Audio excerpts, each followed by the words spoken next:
अध्यक्ष महोदय, तपासून मी त्याचं उत्तर देईन. मला ह्याच्यातलं काही आता माहित नाही. एकदम अचानक आता वित्त विभागाने सांगावं असं नसतं.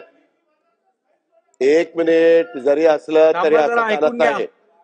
ही पद्धत नाही मी प्रश्न विचारायची. अध्यक्ष महोदय, उत्तरामध्ये याची जड मंत्री महोदयांनी सांगितलं 8वीचा वर्ग मंजूर करण्याचे शासनाचे धोरण नाही.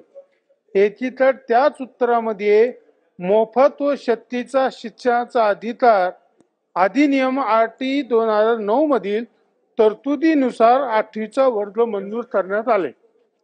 खाली मंत्री महोदयांनी सांगितलं अध्यक्ष महोदय की वित्त विभाग परवानगी देत नाही त्याला अनुदानासाठी, तर माननीय या राज्याचे अर्थमंत्री इडाए ओबीसी विभागाने 8वी 9वी 10वी विना अनुदानित या तत्वावर मंजुरी दिलेली आहे. तर आमचं असं मत आहे अध्यक्ष महोदय की अर्थमंत्री महोदयाला विनंती आमची की तुम्ही 8वी 9वी आणि 10वीच्या वर्गाला अनुदानित म्हणून किती दिवसात मंजुरी देण्यात येईल हे प्रश्नाचं उत्तर, कारण की यांनी अगोदरच मंजुरी दिलेली आहे. अध्यक्ष महोदय, अर्थमंत्री महोदय, अर्थमंत्री महोदय, आदरणीय अर्थमंत्री महोदय,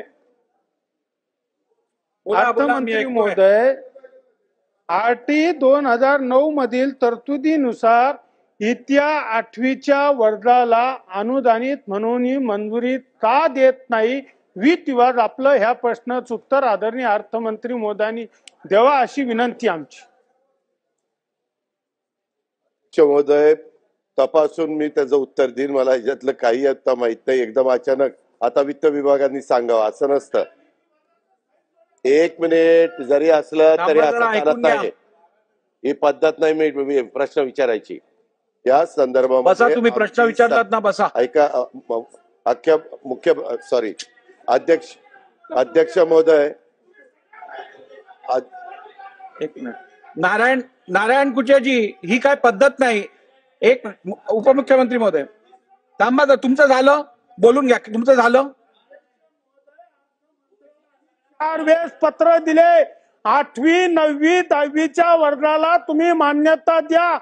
काही रिस्पॉन्स वित्त विभागात मिळत नाही. आमची विनंती हात जोडून की या विद्यार्थी 20 ऊस तोडाचे कामगाराचे मुलं यांना 8वी 9वीच्या मुलासाठी परवानगी द्या वित्त विभागाने, हीच आमची विनंती. अध्यक्ष महोदय, आम्ही याच्यात काय वाईट बोलतो? नारायण कुचेजी, तुमचं पोटतिडकीने तुम्ही विषय मांडताय हे सगळं स्वागतार्थ आहे, परंतु आपण प्रश्न विचारल्यानंतर संबंधित मंत्र्यांना उत्तर देण्यासाठी आपण संधी द्यायची की नाही? आपण बसून घ्या ना. तुमचं सॅटिस्फॅक्शन झालं नाही तर परत उठा.